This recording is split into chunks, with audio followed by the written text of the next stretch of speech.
Assalamualaikum warahmatullahi wabarakatuh.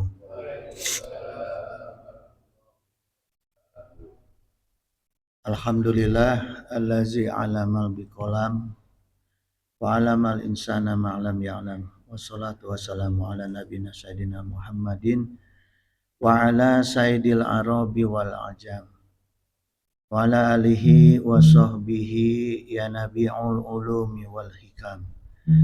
Amma ba'du. Raditu billahi rabba wa bi islami dina wa bi Muhammadin nabiyya wa rasulah.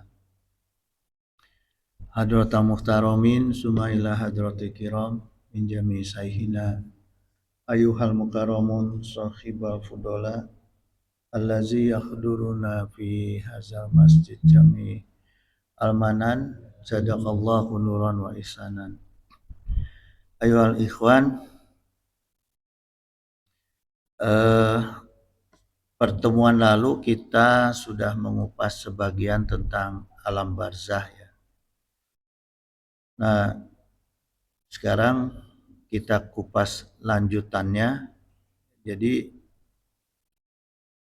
kalau nggak salah minggu lalu tuh ada pertanyaan ya, kenapa banyak manusia di dunia yang tidak takut dengan hukum dunia dan hisab dunia. Jadi kalau kita telaah, kalau perkara hisab dunia dan hukum dunia itu karena orang memang di dunia ini hukuman bisa diatur ya. Terus yang paling juga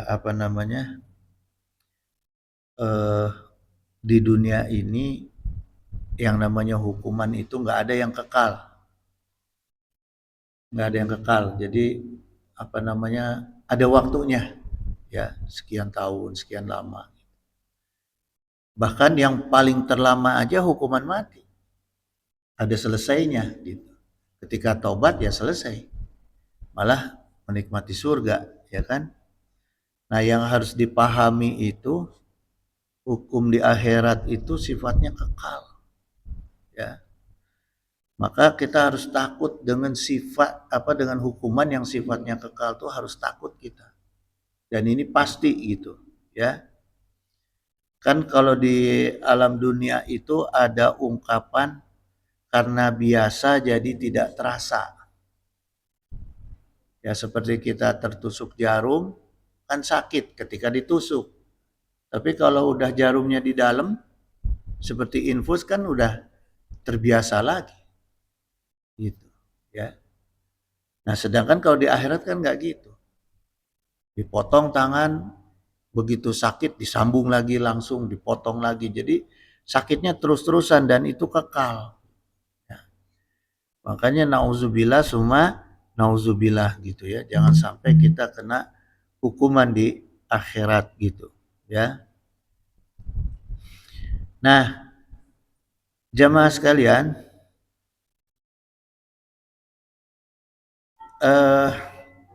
ada sedikit ya apa artinya namanya ya, saya mutolaah lah gitu ya.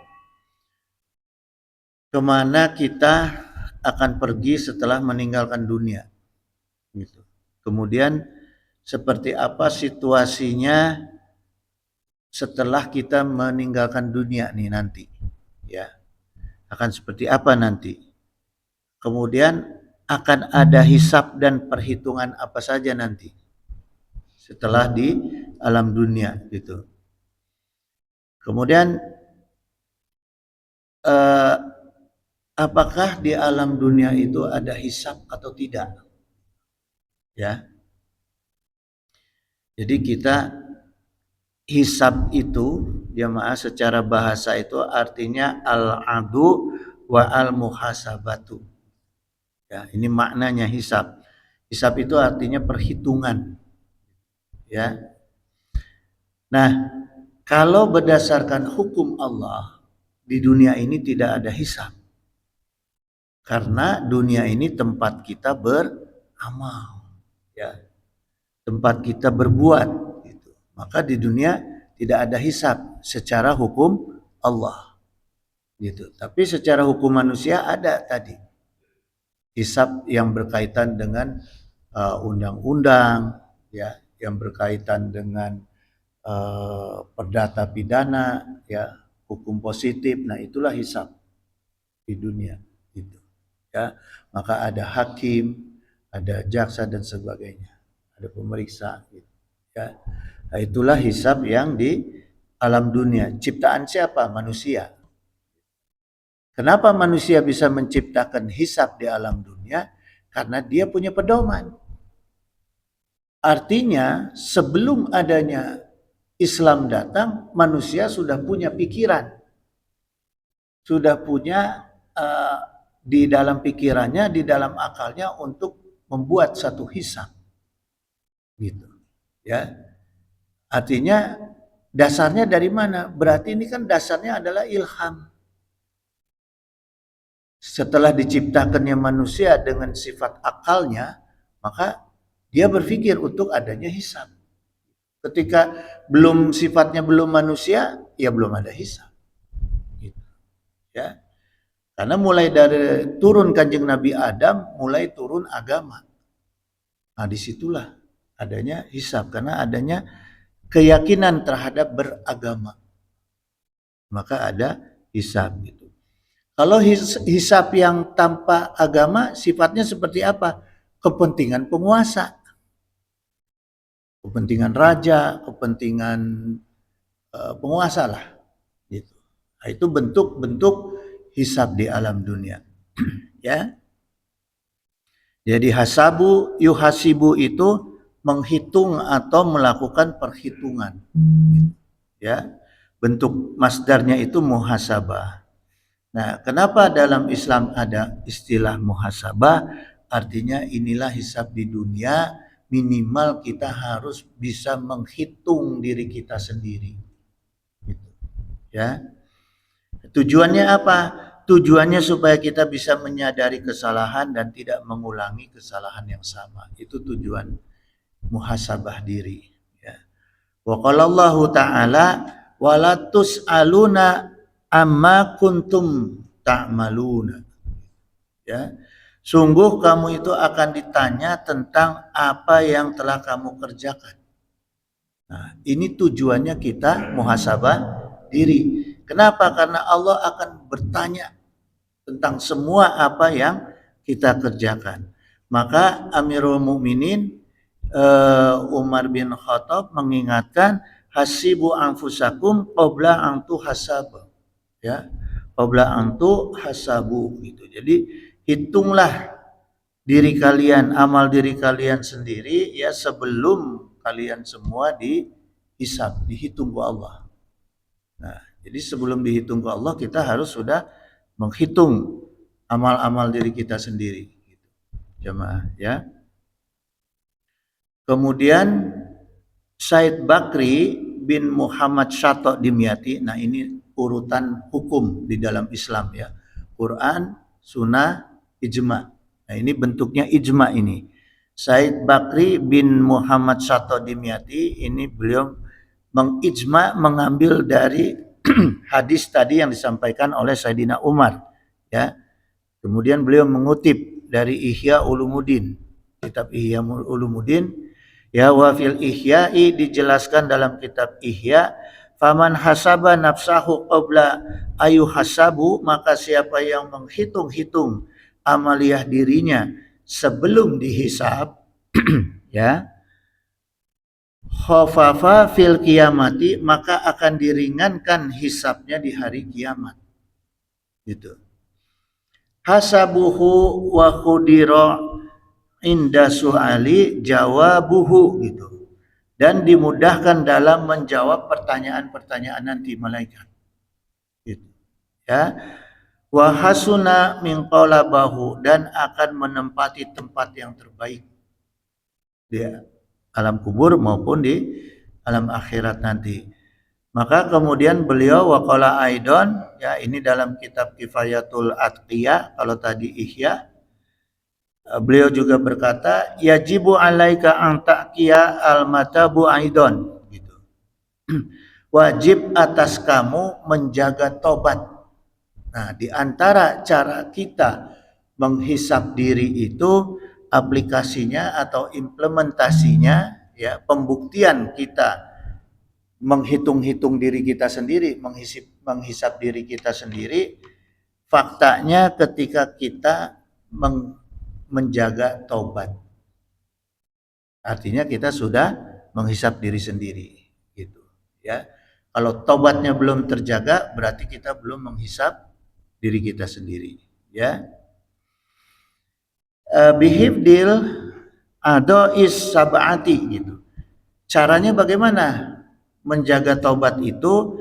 Dengan menjaga hifdil adois sab'ati, gitu, menjaga anggota badan yang 7, ya. Pembuktian hisab itu menjaga anggota badan yang 7. Apa saja anggota badan yang 7? Pertama mata, telinga, lidah, ya, perut, kemaluan, dan kaki. Yang utama, fayajibu alaika hifdul ani, wajib menjaga mata, ghadul basar, karena dari mata lah sumber semua kejadian, ya. Sumber perilaku, sumber amal itu dari mata. Kalau mata kita sehari-hari hanya melihat Al-Quran, hanya melihat kitab, kajian, insya Allah jauh tuh dari maksiat. Insya Allah, ya. Tapi kalau mata udah nontonnya TV, YouTube, nah itu, ya. Kiai juga hayang nate nyandung. Karena yang dilihatnya di YouTube kan udah rilis gitu kan, ya. Nah eta gogoda eta mata, ya. Jadi apa tadi, godul basor, ya, harus menjaga mata.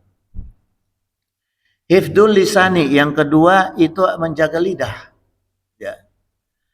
Minal kizbi, menjaga lidah dari berbohong, wal istizai bil muslimi, dan menjaga lidah dari menyakiti kaum muslimin lainnya, saudara-saudara kita, ya. Jangan sampai ada lidah kita atau sekarang jempol kita, ya. Sekarang kan jempol tuh, ya, mainin medsos, itu menghina, meledek, merendahkan, khususnya terhadap kaum muslimin, karena muslimin itu adalah saudara kita, gitu, ya. Kalau kafir gimana? Ya sama. Pokoknya jagalah lidah kita atau jempol kita itu dari yang berbohong dan menyakiti orang lain, utamanya kaum muslimin. Itu baru dihitung kita menjaga tobat utamanya, ya. Ini diambil yang terpenting secara psikologis. Jadi jamaah, baik Rasulullah, sesungguhnya kalau kita pelajari, ya, hadis-hadis daripada amal Rasulullah, perkataan Rasulullah, kita akan bisa melihat bahwa Rasulullah itu sungguh, beliau itu ahli psikolog, ahli kejiwaan dunia, nggak ada lagi lawannya, gitu. Apalagi dibantu dengan wahyu, in huwa ila wahyu yuha, gitu, ya. Kenapa bisa seperti itu? Karena Rasulullah itu segala perkataannya, segala perbuatannya adalah wahyu. Wahyu itu adalah Allah, sumbernya kalamullah. Maka Allah yang paling mengetahui ciptaannya, gitu, ya. Yang paling mengetahui ciptaannya adalah Allah. Maka Allah yang bisa menjaga ciptaannya. Kepanjangan tangannya adalah Rasulullah. Itu. Sungguhnya kan menjaga manusia tuh gampang, ya, Pak. Bukan diikat tangannya, bukan. Digebukin, bukan. Disentuh jiwanya, disentuh pikirannya, disentuh hatinya, maka dia terjaga. Coba ada maling kita ikat, dendam dia sama kita, diapalin wajah kita, besok-besok lo ketemu gue di jalan, gue hajar, ya, gitu. Jadi begitulah Allah dan Rasulnya bagaimana membuat manusia ini bisa menjadi lurus, gitu, sesuai dengan keinginan Allah, ya. Yaitu keinginan Allah apa? Supaya manusia itu beribadah kepada Allah, ya. Nah, kemudian jamaah sekalian, nanti di akhirat itu pada saat hisab, ya, akan ada saksi kunci. Siapa saksi kuncinya? Al-yauma nakhtimu ala qulubihim wa tu'allimuna aidihim wa tasadu arjuluhum bima kanu yaksibun. Saksi kuncinya adalah diri kita sendiri. Tangan kita, kaki kita, ya. Jadi mau bisa nggak bohong. Itu, jemaah, ya. Makanya tadi jaga benar diri kita itu dengan menjaga taubat kita. Wa qala Nabi sallallahu alaihi wasallam, ini an Abu Hurairah radhiyallahu anhu qala, ya. Qala Rasulullah sallam, inna awala ma yuhasabu bihil abdu yaumal kiamati. Sungguh amal yang pertama kali dihisab pada seorang hamba pada hari kiamat min amalihi salat tuhu, gitu. Nah, ini yang paling penting, ya. Karena amal pertama yang dihisab adalah amal kita salat, amal salat kita. Jadi ketika kita salatnya bagus, salatnya benar, bukan tepat 5 waktu tapi ilmu fikihnya nggak benar, jangan. Ya, salat itu harus benar dari mulai bab toharohnya sampai fatihahnya, ya, sampai salamnya harus benar. Ini yang dimaksud hisab salat. Bukan sekedar kita memenuhi 5 waktu. Gitu. Ya, harus sesuai dengan ilmu fikih, tasawuf dan tauhidnya, gitu. Ya. Gitu. Jadi kalau kita sholatnya sudah benar, maka baru dihisab, dihitung amal yang lain. Tapi kalau sholatnya nggak benar, udah nggak ada hisab, langsung aja ceblus ke neraka. Ya, maka benar-benar jamaah jaga masalah sholat. Ya, khusus untuk umat Rasulullah SAW, ketika kita selamat dari fitnah dan azab kubur, maka akan diberi berbagai macam nikmat kubur, gitu. Ya, kepada umat Rasulullah SAW itu pasti akan diberikan surga. Syaratnya apa tadi? Sholatnya benar, minimal. Ya, minimal sholatnya benar. Ya, maka kita akan diberikan surga oleh Allah, diizinkan masuk ke surga. Ya, nah tapi kepada umat Rasulullah yang banyak dosanya, sholatnya benar nih, tapi dosanya banyak, ya, gitu. Jadi apa namanya? Apa istilahnya tuh, ya? Sholat ongkoh gitu, maksiat jalan gitu kan? Apa istilahnya? STMJ-nya. Sholat terus, maksiat jalan gitu, ya. Tapi selama sholatnya benar, ingat ya mah, selama sholatnya benar, terutama tauhid, fikih tasawufnya benar di dalam sholat, maka ada jaminan surga. Karena miftahul jannah kalimah la ilaha illallah. Kunci surga itu intinya adalah kalimat la ilaha illallah yang di dalam sholat. Gitu, ya, dalam kaidah tauhidnya di dalam sholat, gitu, ya. Nah, untuk orang-orang yang seperti itu yang cuma mengandalkan sholat dengan ilmu akidah syariah akhlaknya, tauhid fikih tasawufnya, sebelumnya kok Allah diliatin dulu neraka. Sebelumnya teh, ya. Haza manziluka iza soitallaha, katanya. Ya. Tuh, itu tuh tempat kamu tuh. Aslinya tempat kamu itu adalah neraka karena kamu durhaka kepada Allah. Durhaka teh apa maksudnya? Ya itu tadi STMJ. Itu teh termasuk pekerjaan durhaka itu. Ya. Salat benar, maksiat jalan. Itu pekerjaan durhaka itu, ya. Nah, tapi karena kamu diampuni oleh Allah, maka di sanalah tempat kamu, surga. Cuma gitu, Ya. Kemudian nanti di alam kubur akan datang laki-laki wayatihi rojulun hasanul wajhi hasanus siyabi toiburihi fayaqulu. Kemudian datang orang yang wajahnya bagus, ya, pakaiannya bagus dan badannya itu wangi gitu, ya. Absir bilazi yasyuruka gitu. Terus orang itu berkata, gembiralah kamu yang dengan yang membahagiakan kamu. Haza yaumuka, inilah hari kebahagiaan kamu. Hari kebahagiaan yang sesungguhnya. Karena kalau di dunia bahagia itu belum sesungguhnya. Ya. Masih ada ancaman rasa takut. Saya kemarin jemaah Idul Fitri itu bahagia. Kumpul keluarga. Bahagia. Ya, kita saling bercanda, saling minta maaf, Idul Fitri bahagia. 23 hari kemudian kebahagiaan hilang. Anak saya meninggal. Ya itulah dunia, jemaah. Itulah tafakur kita kehidupan di alam dunia. Siapa yang nyangka?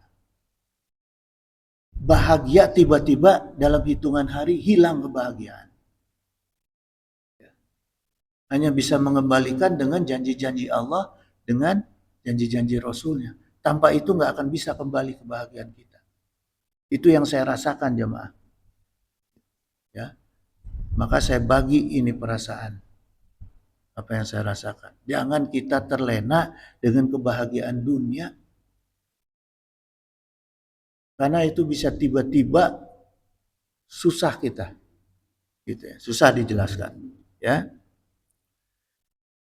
Nah, maka kebahagiaan kita yang sesungguhnya itu haza yaumuka, hari di mana selesai kita hidup di alam dunia. Ya. Allazi kunta tu'adu. Nah, inilah hari yang dijanjikan oleh Allah untuk kamu. Fayaqulu lahu, kemudian orang itu bertanya, siapa kamu? Man anta? Siapa kamu? Ya. Terus fayajhukal wajhu yaji'u bil khairi. Kemudian kamu ini datang dengan wajah yang baik. Kemudian orang tersebut fayaqulu ana amaluka solihu. Nah, sayalah amal soleh kamu. Orang itu menjawab, ya. Jadi maknanya apa kalimat ini, jemaah? Maknanya dalam hadis ini Rasulullah ingin menjelaskan yang bisa sesungguhnya menolong kita, membahagiakan kita, menyelamatkan kita adalah amal kita. Bukan yang lain. Gitu. Ya. Fayaqulu, kemudian jenazah itu berdoa, Robbi aqimis sa'ah. Ya Allah, segerakan datangnya hari kiamat. Gitu. Karena dia minta hatta arji'a ila ahli wa amali wa mali, gitu. Ya, hatta arji'a ila ahli wa mali, gitu. Karena saya pengen segera cepat-cepat merasakan yang asli keluargaku dan hartaku. Ya, ya ini jemaah. Jadi kalau yang di dunia nggak asli. Yang dijelaskan di dalam hadis ini ke Rasulullah, yang asli yang diminta nanti oleh ahli kubur untuk di surga itu adalah ketemu harta yang asli dan keluarga yang asli. Intinya apa? Pemahaman kita. Intinya keluarga nggak bisa menjamin kebahagiaan yang asli di alam dunia, begitu juga harta. Harta juga nggak bisa menjamin kebahagiaan kita yang asli. Ya, itu jemaah. Nah, kalau ahli neraka tuh beda tuh. Sebaliknya, yang datang itu pokoknya yang nggak ngenakin, ya. Sampai akhirnya ahli nar itu berdoa kepada Allah, Robbilat tuqimus sa'ah. Ya Allah, jangan datangkan kiamat. Karena dia nggak mau ketemu siksa yang asli. Gitu. Ya. Itu jemaah. Kemudian jemaah sekalian, di alam kubur itu nanti keadaannya sangat gelap. Gelap sekali. Inna hazihil kubura mamlu'atung dulmatan gitu. Sungguh kuburan-kuburan ini penuh dengan kegelapan ala ahliha, bagi para ahli kubur. Gitu. Ya. Jadi jangan salah jemaah. Ketika kita masuk ke alam kubur, kan jasad itu di dalam tanah, ruh kembali ke Allah, kemudian yang dihisab ke Allah adalah jiwa. Ya. Maka dijelaskan apa kullu nafsin da'iqatul maut gitu. Nafas itu jiwa, bukan kullu ruhin. Jangan salah. Kalau ruh itu hak Allah, kembali kepada Allah. Gitu. Karena fayanfuhu fihi ruh itu langsung Allah. Nah, kalau jiwa itu ada hasil perbuatan manusia. Campur tangan manusia itu jiwa. Ya. Inna nahnu nuhyil. Allah menciptakan manusia itu ya, menghidupkan manusia pakai nahnu, campur tangan. Campur tangan Allah dengan ibunya dan bapaknya. Maka Haji Aksa lahir itu campur tangan Allah dengan ibunya dengan bapaknya. Kalau bapaknya dengan bapaknya bisa jadi nggak? Nggak bisa. Maka nggak benar itu kalau ada orang yang kawin laki sama laki. Ya, gitu. Gitu jamaah. Nah, begitu masuk ke alam kubur pasti akan ketemu gelap. Ya, pasti gelap dulu. Gitu, ya.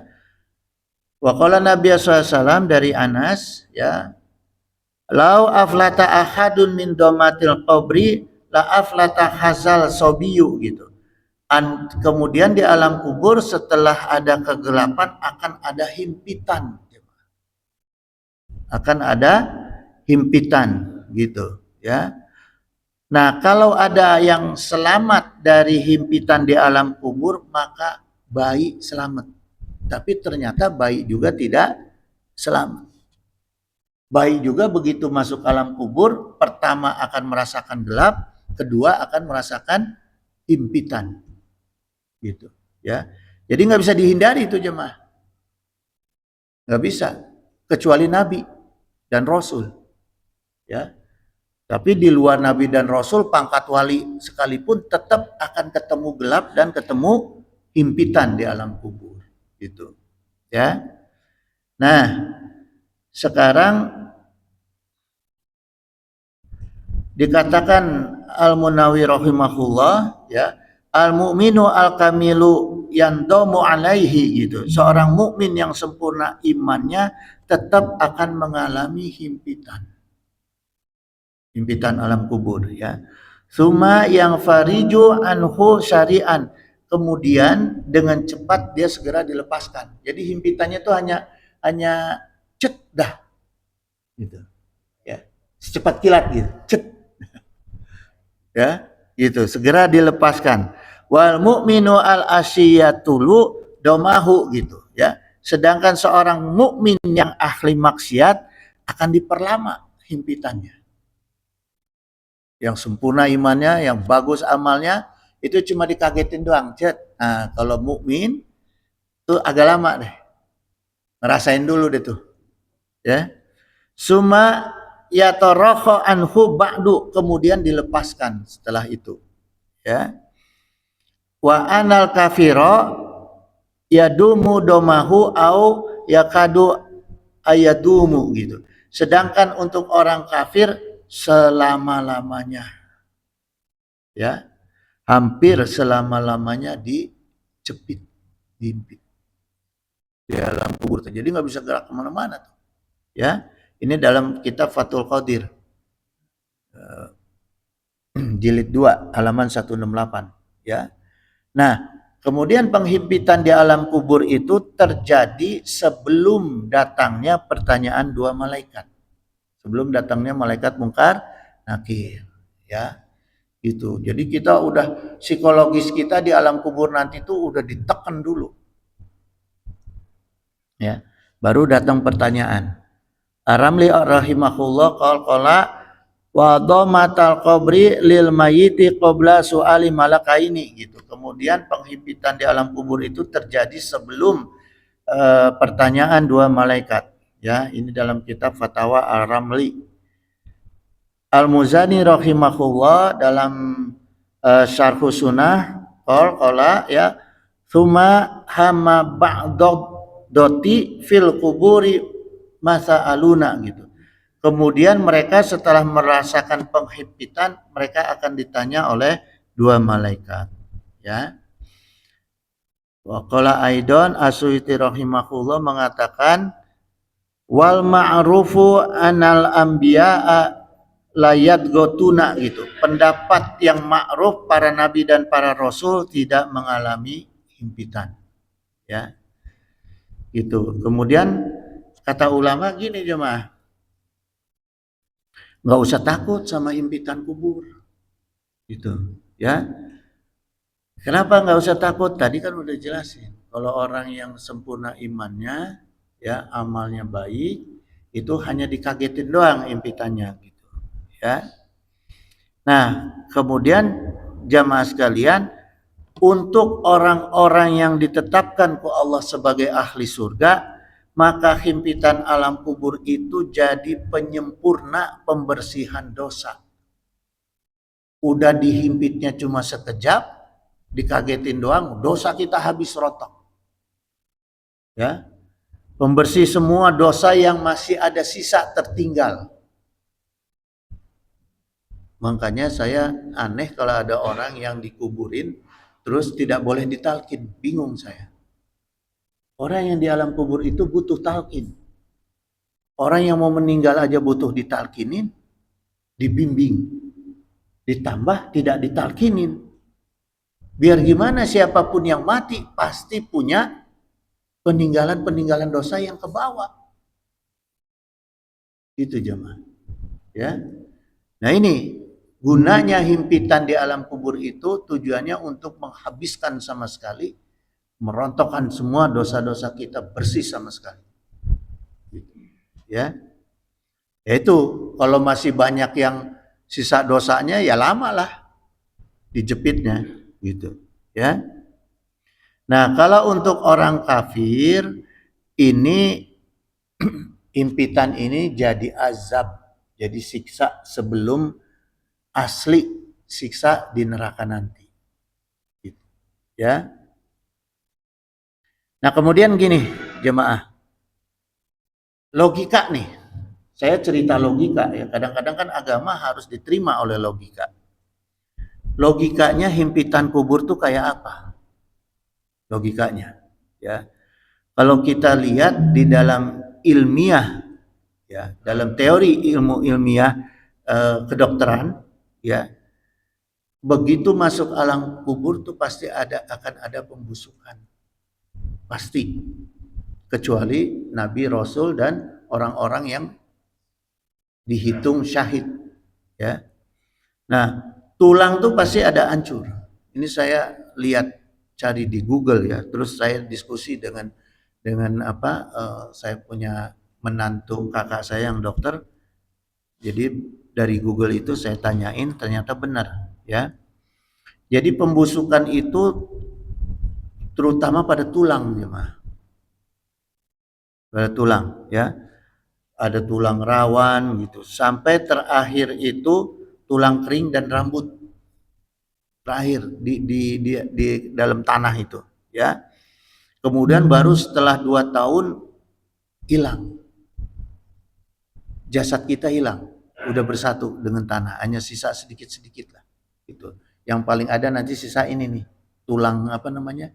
Yang di ujung nih, tulang ekor, ya. Gitu. Nah, sekarang gini jemaah, yang perlu kita tahu ya, amal apa saja yang bisa meringankan, yang harus kita dawamkan nih, ya, yang bisa meringankan himpitan kubur dan siksa kubur ya. Pertama, dawamkan kalau malam membaca surat Al-Mulk. Sama tuh. Ya. Itu. Man qara'a tabarakallazi biyadihil mulku ulu lailatin. Siapa yang membaca ya tabarakallazi biyadihil mulku surat Al-Mulk kullu lailatin setiap malam, mana akhullahu biyamin azabil qabri, maka Allah akan mencegah dari siksa kubur, termasuk dari siksa himpitan gitu ya. Wa kunna fi ahdi Rasulullah sallallahu alaihi wasallam tusamiha al-mani'ata gitu. Kami di masa Rasulullah SAW menamakan surat Al-Mulk itu sebagai surat Al-Mani'ata. Al-Mani'ah artinya Al-Mani'ah itu penghalang siksa kubur. Tuh, para sahabat dulu udah pada tahu tuh jemaah. Maka para sahabat menamakan surat Al-Mulk itu sebagai surat Al-Mani'ah, surat yang bisa menyelamatkan dari siksa kubur, ya. Itu yang pertama. Yang kedua, membaca la ilaha illallah. Dawam, ya. Man qala la ilaha illallah al-malikul haqqul mubin, ya. Jadi kalau bisa ditambah jemaah. La ilaha illallah al-malikul haqqul mubin, ya. Nah, siapa yang membaca kalimat tadi la ilaha illallah al-malikul haqqul mubin fi kulli yaumi, setiap hari, mi'ata marotin, 100 kali. Ya. Mi'ata marotin, 100 kali. Tuh. Ya. Maka kanalahu amanan minal fakri gitu. Maka dia akan aman dari kemiskinan di dunia tuh. Manfaatnya dunia juga, akhirat juga. Di dunia dijauhkan dari kemiskinan, dan di akhirat itu wa yu'manu min wahsyatil qabri, dan diamankan dari kesendirian di alam kubur. Itu, ya. Kemudian wastujliba bihil gina gitu, dan terbuka pintu kekayaan. Gitu. Wastuqri'a bihi babul jannah, kemudian dipilihkan surga baginya. Jadi dibukakan pintu surga bagi dia. Jadi kalimat ini banyak mananya jemaah. Tadi apa kalimatnya? La ilaha illallah al-malikil haqqul mubin. 100 kali setiap hari. Mau sempatnya tapi jangan dicicil ya. Mau sempatnya habis subuh, mau sempatnya malam, pokoknya usahakan ada 100 hari. Gitu. Ya, 100 kali dalam satu hari. Kemudian kata Rasulullah, yang bisa menyelamatkan kubur, ya, siksa kubur dan jepitan kubur nyaeta kullu maitin yaktamu ala amalihi gitu. Setiap orang yang meninggal dunia, ya. Nah, ini kata Rasul, sabda Rasul, siapapun manusia yang meninggal dunia itu amalnya ditutup. Orang yang udah sampai di sini, napasnya tuh udah nggak bisa amal lagi. Udah selesai urusan amal, ya, udah ditutup. Ilalazi mata murabiton fi sabilillahi gitu. Kecuali orang yang meninggal sedang berperang di jalan Allah, orang yang mati syahid gitu, ya.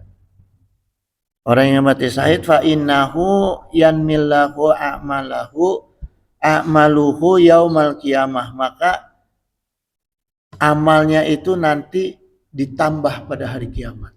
Orang yang mati syahid itu masih tetap ada tambahan amal di hari kiamat gitu, ya. Wa ya'manu fitnatal qabri, dan dia akan terhindar dari siksa kubur. Nah, itu orang-orang yang mati syahid gitu. Wa man mata fit batni fa huwa syahidun. Siapa yang mati karena sakit perut, maka dia dalam keadaan syahid. Nah, orang yang syahid yang seperti apa? Orang yang iman, ya, imannya baik, sholatnya baik, amalnya baik, ya.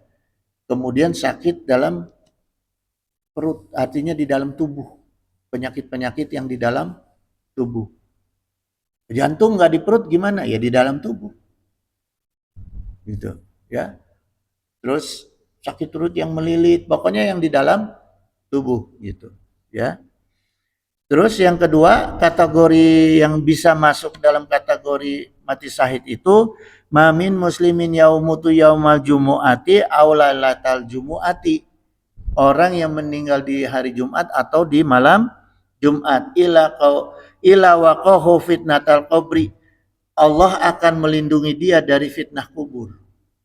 Dari siksa kubur, fitnah kubur. Nah, orang yang meninggal yang malam Jumat dan hari Jumat yang gimana? Ya syaratnya yang di depan tadi. Ya, imannya benar, amalnya benar, sholatnya benar. Gitu. Ya. Kemudian jamaah sekalian, setelah melalui dua tadi, kegelapan dan melalui jepitan kubur, ya, baru datang dua malaikat, Munkar Nakir, ya. Fayatihim malakan syadidal intihad. Dua malaikat ini yang syadidal intihad. Bentakannya itu kerasnya suaranya malaikat Munkar Nakir itu disebut syadidal intihad. Yang tidak ada bandingannya kerasnya dengan suara yang ada di alam dunia. Ya, bayangin. Kita lagi enak tidur, tahu ada yang bentak. Bangunnya gimana kita? Coba, itu suara di dunia tuh, ya, gimana yang suaranya yang nggak ada bandingannya di dunia. Fayantakhironihi yuzlisanihi, kemudian si mayat itu disuruh duduk sama malaikat Munkar Nakir, fayakulani lahu, sambil dibentak ditanya.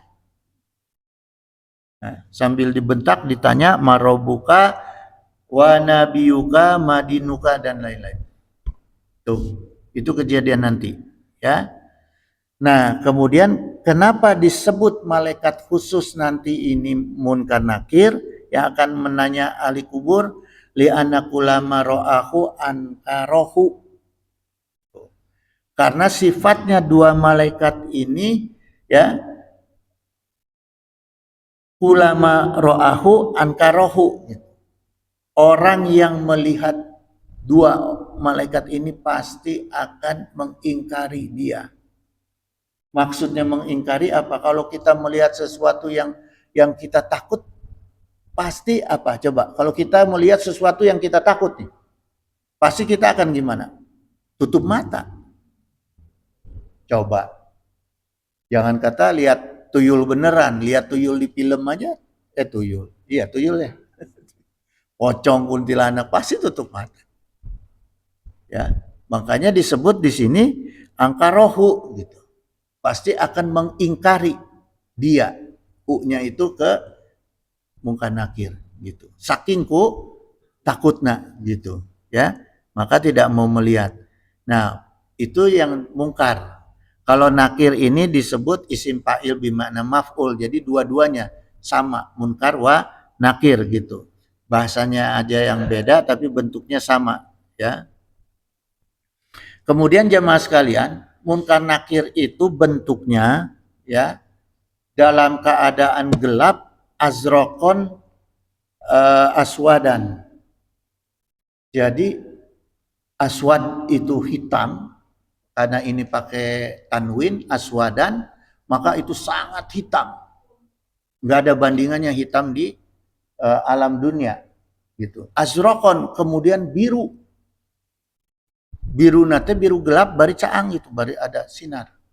Azrokon, ya, aswadan azrokon. Nah, jadi yang nanya kita tuh Munkar Nakir tuh nanti, ya, kalau minggu lalu kan pertemuan lalu saya menceritakan ada al-arad. Mudah-mudahan kita semua di majelis ini akan ketemunya al-arad. Langsung ditanya anakku ke Allah, nggak usahlah ketemu Munkar Nakir, males gua. Ya. Yang berani ngelawan Munkar Nakir cuma satu orang, Sayyidina Umar. Cuma Sayyidina Umar yang berani. Gitu. Karena apa? Karena Allah ingin membuktikan kehebatannya Sayyidina Umar. Sampai ke Sayyidina Ali itu dilihat, disaksikan. Bagaimana Sayyidina Umar membentak malaikat Munkar Nakir. Jadi begitu bentak, dibentak balik sama Sayyidina Umar. Modalnya Sayyidina Umar apa? Saya ini sahabat dekatnya Rasulullah. Modalnya cuma gitu doang ya mah. Balik Munkar Nakir. Gitu. Ya. Maka kita benar-benar harus cinta kepada Rasulullah. Jangan kurang-kurang sholawat. Ya. Siapa yang nggak boleh sholawat? Oh. Oh, ada yang ngelarang ya? Yang ngelarang ketemu Munkar Nakir ntar. Iza kubirul maitu, kemudian apabila mayit sudah dikuburkan, au qala ahadukum, salah seorang dari kalian dikatakan sudah dikuburkan, ini maksudnya cerita hadis ini menceritakan para sahabat, ya. Atahu malakani aswadan azraqan, akan didatangi oleh dua malaikat yang hitam dan kebiru-biruan, lahadihimal munkaro walaharun nakiru gitu. Yang satunya mungkar, yang satunya lagi adalah nakir. Fayakulani, kemudian kedua-duanya berkata, man kunta taqulu fiha zarrojuli gitu. Apa pendapat kamu tentang orang ini? Jadi pertanyaan pertama Munkar Nakir itu kepada ahli kubur yang ditanya tentang Rasulullah. Itu dulu pertama yang ditanya, ya. Fayaqulu makana yaqulu, kemudian menjawab si ahli kubur itu, yang saya katakan seperti apa yang selalu saya katakan di alam dunia. Artinya yang selalu saya ucapkan sholawat kepada Rasulullah SAW. Huwa Abdullahi wa Rasuluhu gitu. Dia adalah Abdullah dan Rasul Allah gitu. Kemudian si mayit itu akan melanjutkan kalimatnya asyhadu alla ilaha illallah wa asyhadu anna muhammadar rasulullah. Kemudian bersyahadat. Selamat dia. Gitu, ya. Jadi orang-orang yang ketemu malaikat Munkar Nakir, dia akan bersyahadat, maka dia selamat. Gitu. Fayaqulani, kemudian malaikat Munkar Nakir berkata, qad kunna na'lamu annaka taqulu haza. Kami sudah mengetahui kalau kamu itu dulu istiqomah dalam sholawat. Ya. Jadi diantaranya kita harus banyak sholawat. Ya, dawam. Kalau bisa dawam ya mah. Yang terbaik dalam sholawat apa? Ba'da Jumat. Ba'da sholat Jumat, ya, saya diajarin dulu nih. Sampai sekarang alhamdulillah saya dawam. Dulu jamaah saya sambil kerja untuk nambah-nambahin rezeki, saya buka warung. Di Jinia. Pak Edi udah lihat. Di Jinia tuh di belakang tuh Pak Edi, saya buka warung. Buka warung untuk nambahin nafkahin keluarga, ya. Sambil nunggu warung, setiap habis sholat Jumat itu saya nggak makan dulu, nggak minum dulu, diajarin nih sama pengersa Nuh uak saya tuh, ya. Pada sholat Jumat langsung isol, hadiah kepada Rasulullah, Fatihah, kirim hadiah lah sampai orang tua kita. Habis itu kulhu 11 kali, al-falak sekali, an-nas sekali, ya, sholawat nariyah 11 kali, kemudian yasin sekali, habis itu doa. Ya. Nggak usah banyak-banyak. Iya. Kulhu 11, al-falak sekali, an-nas sekali, nariyah 11, karena kulhunya 11. Kalau kulhunya 3, nariyahnya 3 gitu. Tapi saya ambil 11 karena yang diajarkannya 11, ya. Habis itu yasin sebentar. Ya. Doa. Ini demi Allah jemaah, demi Allah. Saya nggak lama dari mengamalkan itu, hidup tuh rasanya dibalik. Ceritanya panjang, rasanya dibalik. Sampai sekarang, saya dawam sampai sekarang. Mau keadaan di jalan habis sholat Jumat di luar, terus saya sholawatannya di mana? Ya di mobil. Dawam sampai sekarang, alhamdulillah. Gitu. Malah kalau di Cipanas saya berjamaah dengan karyawan, dengan ada sebagian warga, gitu. Ya. Kemudian jemaah sekalian, qad kunna na'lamu annaka taqulu haza. Nah, kata malaikat, ya, Munkar Nakir, kamu itu sudah istiqomah sholawat, summa yufsahu lahu fi qabri, kemudian kuburannya itu diperluas. Kuburannya diperluas, sab'una zira'an fi sab'ina, 70 hasta kali 70 hasta. Nah, 70 hasta kali 70 hasta itu sama dengan, saya lihat di Google, 31,5 meter kali 31,5 meter, ya. Jadi 992, 1000 meter lah. Tuh. Bangga. Jadi kuburan kita diperluas seluas 1000 meter. Yang tadinya sesempit itu tuh. Gitu, ya. Gitu jamaah.